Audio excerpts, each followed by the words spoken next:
बिस्मिल्लाहिर्रहमानिर्रहीम, अस्सलाम वालेकुम। आज के पॉडकास्ट में हम इंटरनेशनल ट्रेड फाइनेंस के हवाले से कुछ बेसिक चीज़ें डिस्कस करेंगे। इंटरनेशनल ट्रेड फाइनेंस बेसिकली देखा जाए तो कमर्शियल ब्रांच का एक बैंकिंग फंक्शन है। तीन तरह के मेजर बैंकिंग फंक्शंस होते हैं, जिनमें से एक जनरल बैंकिंग ऑपरेशंस होता है, दूसरा इंटरनेशनल ट्रेड फाइनेंस होता है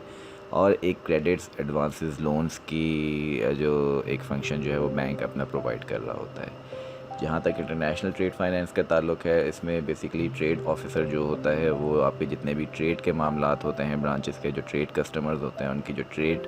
ट्रांजैक्शंस के हवाले से जो भी प्रोसीडिंग्स होती हैं, एक ट्रांजैक्शन की एग्जीक्यूशन होती है, वो उसमें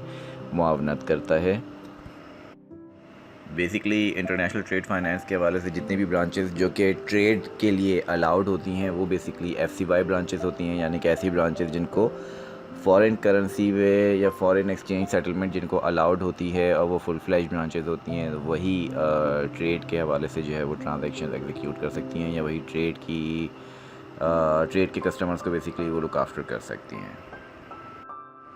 बेसिकली ट्रेड ऑफिसर की अगर आप हायरार्की देखेंगे तो trade officer reports to BSM which comes in the operational aspect. However he is more associated with the BM और RM, रीज़न बीइंग के जो आपके कस्टमर्स होते हैं उनकी जो डायरेक्ट ट्रांजेक्शन उनके साथ इन्वॉल्वमेंट होती हैं, या उनके साथ जो आपकी कोऑर्डिनेशन चल रही होती है, तो उनके हवाले से आपको बिज़नेस साइड के साथ भी आप बहुत ज़्यादा जो है वो अमलगमेट रहते हैं। जहाँ तक ट्रेड फाइनेंस का ताल्लुक़ है तो ट्रेड फाइनेंस की बेसिक्स में अगर हम देखें कि ट्रेड फाइनेंस को इतना एक्साइटिंग क्यों बनाया जाता है, तो बेसिकली जो इंटरनेशनल ट्रेड होती है उसमें it's more than a buying and selling of goods and services, यानी कि इसमें सिर्फ सेलिंग और बाइंग से कहीं ज़्यादा होती है। जो ट्रेड फाइनेंस होती है वो आपके कंट्रीज़ की जो है वो नुमाइंदगी करती है कि डेफिनेटली जो कंट्री जितने ज़्यादा ट्रेडिंग में इन्वॉल्व होती है, या जिस कंट्री का ट्रेड पोर्टफोलियो जितना ज़्यादा होता है, वो उतने ज़्यादा रिसोर्सेज को जो है वो कंट्रोल कर रहा होता है। और यही वजह है कि जो कंट्रीज़ के GDPs होती हैं, वो उनके ट्रेड के हवाले से जो कंपेटिटिव और कंपैरेटिव एडवांटेजेस के बेसिस के ऊपर जब अपनी वो पॉलिसीज़ बनाती हैं और अपनी प्रोडक्ट्स को ग्रोथ करती हैं, जो अपना इंफ्रास्ट्रक्चर क्रिएट करती हैं, तो जितना ज़्यादा उनका GDP बढ़ता है उतना ज़्यादा उनका ट्रेड का वॉल्यूम भी इसके साथ डायरेक्टली प्रोपोर्शनल होता है। और ऑब्वियसली जहाँ जो कंट्रीज़ ट्रेड के हवाले से ज़्यादा एग्रेसिव होती हैं, वो नए नए पोर्ट्स वगैरह भी जो है वो ढूंढते रहते हैं, ताकि वो अपने जो मार्केट है, इमर्जिंग मार्केट है, उसको ज़्यादा अच्छी तरीके से देख सकें। हमारे यहाँ पाकिस्तान की अगर हम एग्जांपल देखें फॉरेन ट्रेड के हवाले से, डेवलपमेंट के हवाले से, तो CPEC इसकी एक बहुत अच्छी मिसाल है। पाकिस्तान की एग्जांपल अगर ली जाए तो Pakistan is basically N import oriented country. Balance of trade हमारा हमेशा से जो है वो नेगेटिव रहा है। हमारे जो एक्सपोर्ट है यूजुअली वो एग्रीकल्चरल एक्सपोर्ट है, जो कि अगर USD वर्थ वाइज देखा जाए तो उसकी इतनी ज़्यादा वर्थ नहीं है as compare to our imports, which includes each and everything, whether it's tech savvy products or whether it's luxury और commercial products। तो तमाम चीज़ों की जब इंपोर्ट होती है तो डेफिनेटली आपका जो बैलेंस ऑफ पेमेंट है वो काफ़ी ज़्यादा नेगेटिव हो जाता है, जिसको फिर करंट फिस्कल अकाउंट के थ्रू आप बैलेंस करने की कोशिश कर रहे होते हैं। करंटली इंटरनेशनल ट्रेड फाइनेंस में काफ़ी ज़्यादा चैलेंजेस इन्वॉल्व हैं, specially after post Covid session जो चल रहा है इसमें। लेकिन स्टिल अगर ट्रेड फाइनेंस के बेसिक चैलेंजेस को देखा जाए तो सबसे बड़ा चैलेंजेस जो होता है इसमें जो कस्टमर को फेस हो रहा होता है वो मोर देन वन करेंसी की सेटलमेंट होती है। डेफिनेटली जो लोकल करेंसी होती है that is different, whereas जो इंटरनेशनल करेंसी होती है आपकी जो कोई स्टेबल करेंसी जिसमें इंटरनेशनल ट्रेड किया जा रहा होता है, तो उनकी जो पैरिटी चल रही होती है, जो एक्सचेंज रेट चल रहा होता है, उस चीज़ को मद्देनज़र रखते हुए, ख़ासकर अगर आपकी लोकल करेंसी जो है वो स्टेबल नहीं है, तो आपको बहुत ज़्यादा इसमें चैलेंज फेस करना पड़ रहा जाता है। देन ऑब्वियसली जितनी ज़्यादा कंट्रीज़ इसमें इन्वॉल्व होंगी, एक से ज़्यादा, दो या दो से ज़्यादा भी हो सकती हैं, तो उन सब की कंट्रीज़ की जो है वो आपको रेगुलेटरी रिक्वायरमेंट्स को भी फुलफ़िल करना है। अपार्ट फ्रॉम दैट अगर आपका दोनों जो पार्टीज़ हैं, सेलर और बायर, वो उनकी जोग्राफिकल कंडीशन ऐसी है कि उसमें एक लॉन्ग डिस्टेंस जो है वो रिक्वायर्ड होता है गुड्स के डिलीवर होने में, तो डेफिनेटली उनकी जो पेमेंट है वो भी डिले हो सकती है, जिसकी वजह से उनका जो भी कस्टमर उसका वर्किंग कैपिटल भी अफेक्ट होगा। सर्टेनली ट्रेड फाइनेंस में, इंटरनेशनल ट्रेड फाइनेंस में majority of the time buyer और सेलर आपस में मिल नहीं रहे होते, तो उनका ट्रस्ट डेफिसिट होता है, trust factor deficit. And this is the reason कि जहाँ पे बैंक्स जो हैं वो एग्जिस्ट करते हैं, क्योंकि वो बेसिकली बैंक्स जो हैं वो अपने कस्टमर के बिहाफ पर एक गारंटी प्रोवाइड कर रहे होते हैं जो सामने वाली पार्टी को बेसिकली इंश्योर कराती है कि वो पेमेंट हो सकेगी या जो गुड्स हैं वो डिलीवर हो सकेंगे। इंटरनेशनल ट्रेड फाइनेंस के हवाले से जो सर्विसेज प्रोवाइड की जाती हैं बैंक की जानब से, एक सबसे पहले तो एडवाइजरी सर्विसेज प्रोवाइड की जाती हैं, जिसमें कस्टमर जो कि इनएडिक्वेट इन्फॉर्मेशन के साथ आते हैं तो उनको एक एक्सपर्टीज़ के साथ प्रोवाइड की जाती है कि अगर लेट सपोज़ सेटलमेंट मैटर्स किस तरह के होने चाहिए, या अगर कोई नई मार्केट इमर्जिंग मार्केट में वो जाना चाह रहे हैं तो किस तरह से वो अपने आप को, अपना इंटरेस्ट जो है वो सेफ गार्ड कर सकते हैं। दैन गारंटर्स भी होते हैं बेसिकली, अगर कोई एलसी खुलवा रहा है तो बेसिकली बैंक उसके हवाले से गारंटर्स एज अ गारंटी ले रहा होता है कि इन केस कस्टमर पेमेंट नहीं करता तो बैंक करेगा। Apart from that trade transaction conduct करने में भी बैंक मदद करता है। डॉक्यूमेंट्स लॉन्चमेंट हो गई या पेमेंट रिसीव हो गई तो उसकी रियलाइजेशन हो गई इंटर बैंक मार्केट के थ्रू। दैन आपके जो फॉरेन एक्सचेंज की सेटलमेंट्स होती हैं, स्पेशल अकाउंट पे क्रेडिट करवाना हो गया, या फिर कोई फाइनेंसिंग हो गई जिसमें इंपोर्ट या एक्सपोर्ट की कोई भी प्रोडक्ट चाहिए हो तो बैंक वो भी सर्विसेज आपको प्रोवाइड कर रहा होता है। मेजर प्लेयर्स की अगर हमारे पास बात की जाए इंटरनेशनल ट्रेड ट्रांजैक्शन में, तो एक्सपोर्ट, इंपोर्ट यानी कि एक्सपोर्टर, इंपोर्टर और इंटरमीडिएट बैंक्स होते हैं। इंटरमीडिएट बैंक्स में आपके पास एक्सपोर्टर का बैंक भी हो सकता है, इंपोर्टर का बैंक भी हो सकता है, और अगर इन दोनों बैंक के आपस में कोई आरएमए कॉन्ट्रैक्ट नहीं है जिसके थ्रू ये आपस में डील कर सके तो ये बीच में कोई इंटरमीडिएट बैंक ऐसा भी लेकर के आ सकते हैं जो इन दोनों को कनेक्ट कर सके। तो इंटरमीडिएट बैंक्स की एक से ज़्यादा भी इन्वॉल्वमेंट हो सकती है। देन जहाँ तक फ़ॉरेन करेंसी या फ़ॉरेन एक्सचेंज सेटलमेंट का ताल्लुक है, इसमें मेजर हमारे पास स्टेट बैंक का एफ़ी मैनुअल है जो कि इसे गवर्न करता है। टोटल उसके 22 चैप्टर्स हैं।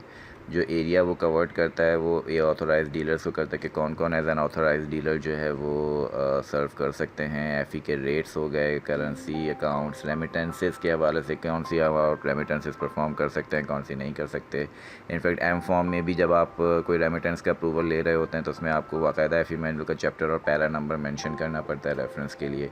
दैन ट्रेड की ट्रांजैक्शंस हो गए, इंश्योरेंस हो गए, बिज़नेस ओवरड्राफ्ट गारंटीज़ वगैरह, जितने भी एफ़ी ट्रांजैक्शन से रिलेटेड कोई भी मामूलात हो, कोई भी कंसर्न हो, वो आपको एफ़ी मैनुअल में जो है वो उसका रेफरेंस मिल रहा होता है।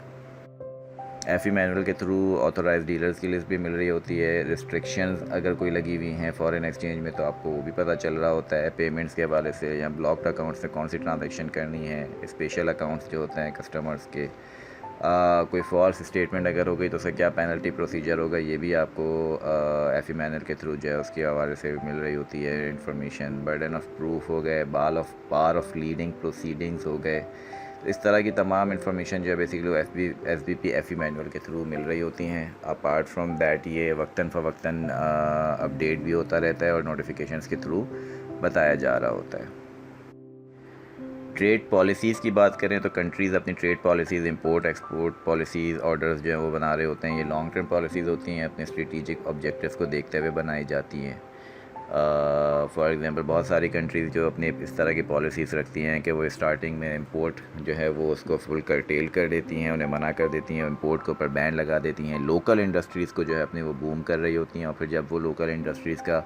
आपके पास मासेस या वो जो अच्छी खासी ग्रो कर जाती है कि वो इंटरनेशनल मार्केट में कम्पीट कर सके, दैन वो इंपोर्टर्स को भी अलाउ करती हैं। तो definitely it gives a healthy competition और आपकी अपनी इकॉनमी में भी बहुत ज़्यादा इसका फ़ायदा होता है। एक और एक चीज़ यहाँ पे मेंशन करता फिर हूँ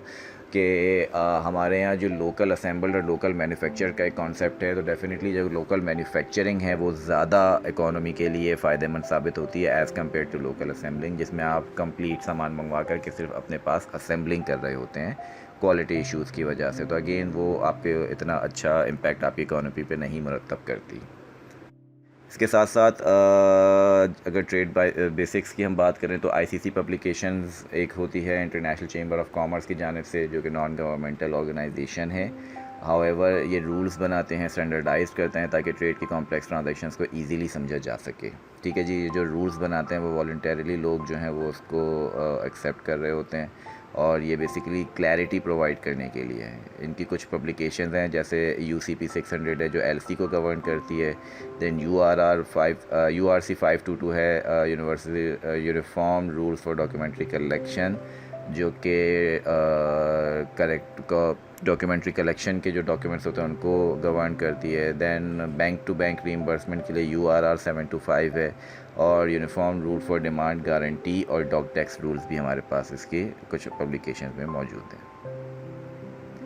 इनको टर्म की बात करें तो बेसिकली ये भी स्टैंडर्डाइज टर्म्स होती हैं, जिसमें बेसिकली आपके जो भी पार्टीज़ होती हैं, इंपोर्टर और एक्सपोर्टर, उनकी रिस्क एंड रिस्पॉन्सिबिलिटीज़ को असर्टेन कर लिया जाता है प्री डिफाइंड बेसिस के ऊपर। मेजॉरिटी जो हमारे पास टर्म्स यूज़ हो रही होती है वो FOB और CNF होती है, जिसमें एक में फ्रेड जो है वो एक्सपोर्टर बेयर कर रहा होता है और एक में इंपोर्टर बेयर कर रहा होता है। ऑब्वियसली अगर एक्सपोर्टर बेयर कर रहा है तो उसने अपनी कॉस्टिंग में भी इसको शामिल कर लिया होता है। वर्किंग होती हैं ब्रांचेस में ज़्यादातर जो है, अब ज़्यादातर जो मॉडर्न बैंक हैं उन्होंने सेंट्रलाइज्ड अपने इदारे बना लिए हैं ट्रेड को डील करने के लिए, वेयर एज कुछ बैंक्स अभी भी हैं जो कि ट्रेडिशनल मोड पे हब बना करके डिसेंट्रलाइज मोड पे चल रहे होते हैं। एक्सचेंज रेट मेकैनिज़म एक होता है ट्रेड फाइनेंस में, जिसमें बेसिकली आप ट्रेजरी के साथ जितने भी ट्रांजैक्शंस कर रहे होते हैं उसमें एक डायरेक्ट कोड होता है। उसमें आप इस तरह से डील कर रहे होते हैं कि 1 USD is equals to 300 rupees, या फिर एक आपके पास इनडायरेक्ट कोड हो जाता है, उसमें rupees in terms of FCY कर रहे होते हो। यानी कि एक डायरेक्ट कोड आप कह सकते हैं एक्सपोर्टर के लिए होता है, इनडायरेक्ट कोड आपका इंपोर्टर के लिए होता है। दैन कुछ टर्म्स आपके पास होती हैं जैसे स्पॉट रेट में ऑन द स्पॉट जो आपकी ट्रांजैक्शन हो रही होती है वो हो जाती है। टॉम एक ट्रांजैक्शन होती है जिसमें T+1 जो कल की ट्रांजैक्शन है आज कर रहे हैं लेकिन सेटलमेंट उसकी कल होगी। दैन स्पॉट होता है एक जिसमें आप T+2, यानी कि अगर मैंने स्पॉट में किया है कोई ट्रांजैक्शन एग्जीक्यूट की है आज की है तो वो कल नहीं परसों उसकी जो है सेटलमेंट एग्जीक्यूट होगी। देन हमारे पास एक ऑप्शन होता है अपने रिस्क को हेज करने के लिए फॉरवर्ड कॉन्ट्रैक्ट का, जिसमें मैं आने वाले वक्तों में अगर मुझे कंफर्म है कि मेरी कोई ट्रेड ट्रांजैक्शन है और आने वाले वक्तों में जो एक्सचेंज रेट का जो पैटर्न चल रहा है वो मेरे लिए एडवर्स हो सकता है, तो मैं अभी से अपने फॉरवर्ड कॉन्ट्रैक्ट में एंटर हो जाऊंगा, जो कि आने वाले वक्तों में मेरी जो ट्रांजैक्शन होगी उसके लिए मैं अभी से रेट जो है अपना वो कंफर्म कर लूँगा। बैंक्स की डेली एक्सचेंज रेट शीट की अगर आप देखेंगे तो उसमें आपको एक सेलिंग रेट मिलेगा, एक बाइंग रेट मिलेगा। ये बैंक के पर्सपेक्टिव से होता है कि बैंक आपको डॉलर सेल कर रहा है या बाय कर रहा है। अगर एक्सपोर्टर के मद में देखेंगे तो बैंक बेसिकली डॉलर्स जो है वो एक्सपोर्टर से ख़रीद रहा होता है क्योंकि उनके पास बाहर से डॉलर रिसीव होते हैं, whereas vice versa for the importers, जिसमें उन्हें डॉलर बेचा जा रहा होता है ताकि वो आपसे डॉलर ख़रीद करके बाहर रेमिटेंस कर सकें। सेम इज़ द केस जो इन बाइंग सेलिंग के बीच का स्प्रेड होता है, जो डिफरेंस होता है वो स्प्रेड कहलाता है, जो कि बैंक की अर्निंग होती है। एक टर्म होती है LC बिल बाइंग रेट, उसमें बेसिकली होता ये है कि जब कोई डॉक्यूमेंट डिस्काउंट होता है तो उसमें इस तरह से जो फीसिबिलिटी बनती है कि कस्टमर आपके पास डॉक्यूमेंट्स लेकर के आया, वो PKR उसी वक्त लेके चले जाता है, वेयर एज उस डॉक्यूमेंट को जब आप लॉन्च करते हैं तो उसकी पेमेंट आपके पास एक सर्टेन टाइम पीरियड के बाद आती है। तो ऑब्वियसली बैंक्स जो हैं वो अपनी अर्निंग के लिए क्या करते हैं कि जो भी अभी करंट रेट होता है उससे एक डिस्काउंटेड रेट यानी कि वो नॉर्मल स्पॉट रेट से कम रेट होता है जो LC बिल बाइंग रेट होता है, जो कस्टमर को जिस रेट पर वो अपना पूरी स्क्रूटनी करने के बाद कस्टमर को पेमेंट कर रहे होते हैं, और फिर जब वो डॉलर्स आ रहे होते हैं तो फिर वो उसको अपनी स्क्रूटनी के हवाले से फिर वो रेट चार्ज कर रहे होते हैं उसमें। इसी तरह से एक हमारे पास पैरिटी की एक्सचेंज रेट होती है, जिसमें फॉर एग्जांपल अगर मेरे पास डॉलर अकाउंट में मौजूद है और मैं उसमें से रेमिटेंस करना चाह रहा हूँ यूरो में या पाउंड में, तो वो मेरी पैरिटी रेट एक बनती है और उसके अकॉर्डिंगली फिर मैं उसको यानी कि मैं डॉलर अपनी ट्रेजरी को दे करके उसको कन्वर्ट करवा लेता हूँ पाउंड में, जो भी रेट डिफरेंस होता है वो बेयर करके, और फिर उसकी मैं रेमिटेंस परफॉर्म करता हूँ। इंटरनेशनल ट्रेड फाइनेंस से मल्टीपल रिस्क भी इन्वॉल्व होते हैं, जैसे फॉर एग्जांपल अगर कंट्री रिस्क की बात करें तो वो LC की कन्फर्मेशन के थ्रू हम इसको मिटिगेट कर सकते हैं। फॉरेन एक्सचेंज रिस्क भी होता है हमारे पास, फॉरेन एक्सचेंज के रेट का रिस्क, तो वो फॉरवर्ड कॉन्ट्रैक्ट्स के थ्रू मिटिगेट हो सकता है। सेलर बायर के जो रिस्क होते हैं, फ्रॉड रिस्क होते हैं, वो KYC और EDD से आप मिटिगेट कर सकते हैं। ट्रांजिट का जो रिस्क होता है वो इंश्योरेंस के थ्रू हो सकता है, और जो मार्केट रिस्क होता है तो आपको मल्टीपल क्रेडिट रिपोर्ट्स और कुछ फ्रीलांसिंग वेबसाइट्स हैं जो आपको बाकायदा market research reports, trending analysis वगैरह आपको प्रोवाइड कर रही होती हैं। इसके अलावा जो कुछ रिस्क होते हैं वो बायर्स इंसॉल्वेंसी रिस्क होते हैं, यानी कि क्रेडिट रिस्क होता है, तो वो आप उसके बायर की जो है वो क्रेडिट रिपोर्ट निकलवा सकते हैं।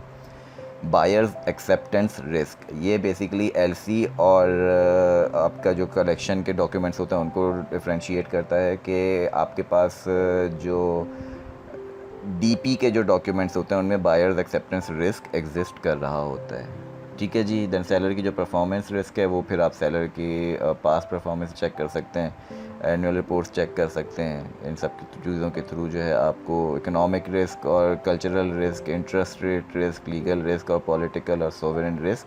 ये भी कुछ रिस्क हैं जो आपको इंटरनेशनल ट्रेड फाइनेंस में इनको मद्देनज़र रखते हुए अपनी ट्रांजेक्शन करनी होती है और कस्टमर को आगाह करना होता है। बहुत बहुत शुक्रिया।